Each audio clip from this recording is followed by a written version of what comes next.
পাশের রোডে পূজা হইতেছে, দেখতে যাই, তোমাদেরকেও দেখাবো। চলো। এই যে লাইটিং করছে পুরা গেট, ওই দিক থেকে গেট শুরু করে এই যে পুরাটা গেট।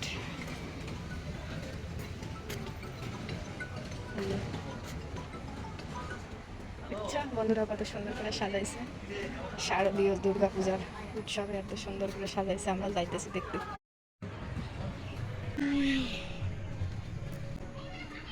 ওই যে ওইদিকে হচ্ছে আমাদের বাসা, ওইদিকে। আর এই যে আমরা যাইতেছি ওই রোডের পরের রোডে, আসছি হচ্ছে পূজা দেখতে। তোমাদের আজকে দেখাবো শারদীয় দুর্গা পূজা। এই যে চলে